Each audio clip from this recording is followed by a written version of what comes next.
to do. And to just give a little more context from your listeners, if you guys are listening to this and you haven't listened to Patrick Terry's episode, he was literally the interview just before this one. So go back to Monday's episode. I believe it was episode 691. Maybe you want to get caught up. But some of the things that they do at P. Terry's is they have a 0% interest loan program. Yeah, sometimes you have up to $40,000 of loans out. Yep, at outstanding. one point. Yeah, not necessarily to one person, but throughout the company. Right. And it's really just a hand up for employees when they face a moment where you're just getting pinched. Your car breaks down, or you have an unexpected medical expense. When life hits you upside the head and you're not ready for it, this is a way the company can kind of get you back on your feet quickly without that stress of where am I going to get the money? Right. And then there's your Christmas bonus where you get $10 $10 per month of tenure with the company. And it compounds. So if you've been with the company for 15 years, like many, we got a lot of those. Yeah. I mean, that's a big holiday bonus. Yeah. And then the last one is, like you mentioned, the birthday cakes. I mean, you have somebody full-time on staff and all they do is cook birthday cakes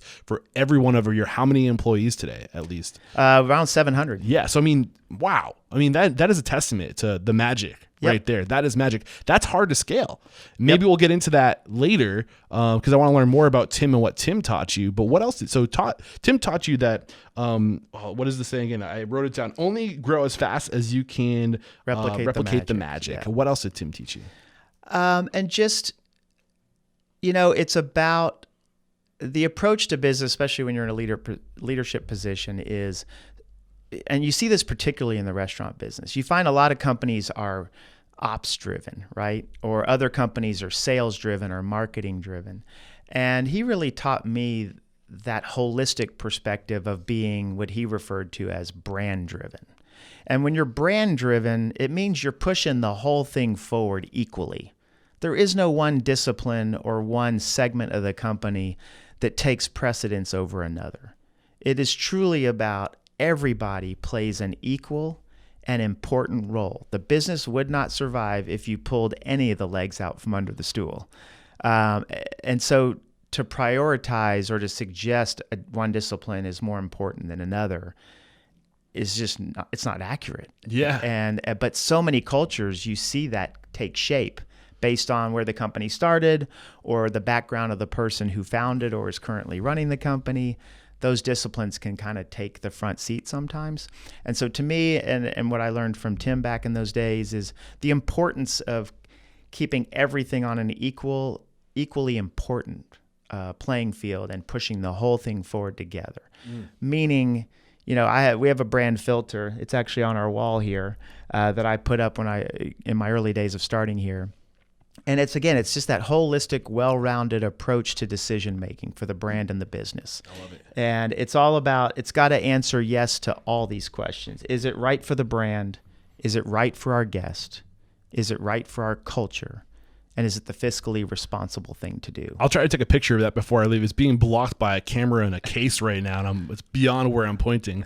But we'll take a photo of that and have it on the video. So if you guys are listening to this and you want to see the video, make sure you subscribe to the YouTube channel. Those videos are rolling out now. Just a little tiny plug there. But back to this whole holistic effect, the brand-driven approach. What checks and balances do you put in place to make sure you're staying brand driven, where you're thinking holistically? How do you not get, because you said some people will tend to lean into the direction that they're inclined to. Say if I'm the CEO but I have a background in branding and marketing, I tend to put my emphasis on that. How do you avoid becoming narrow-minded like that? I think the way I personally have the way I would put words to it is, over time, as I started getting into general management, COO, CEO roles, over the last few brands I've been able to work with, I've developed this idea in my head of the CEO role to me is not a singular leadership role. I view it more as you're a shepherd of the brand and the business, which means it's not about me making the ultimate decision.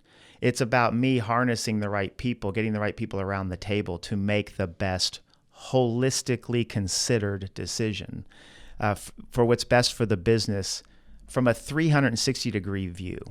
So, every Tuesday morning, we sit in this room, our leadership team, and it's the head of operations, it's our CFO, it's Patrick, our founder, and it's our head of development. So right there, you've got growth, operations, finance, founder. Yeah, vision, right? Values. Vision, yeah. values, Yeah. culture. And so to me, that small group, and they always say, the best leadership teams are always 4 to 6 people, no more than that, because that's a small enough group where you can have really authentic, honest conversation, challenge each other without there being any grandstanding in front of a larger group, right?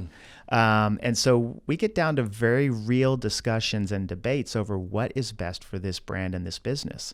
And so to me, that is a huge part of our weekly exercise to make sure we are holistically looking at the business. And nobody's vote outweighs another, even Patrick's. And Patrick will be the first one to tell you that, that we truly, everybody's got an equal weight to their vote because each of their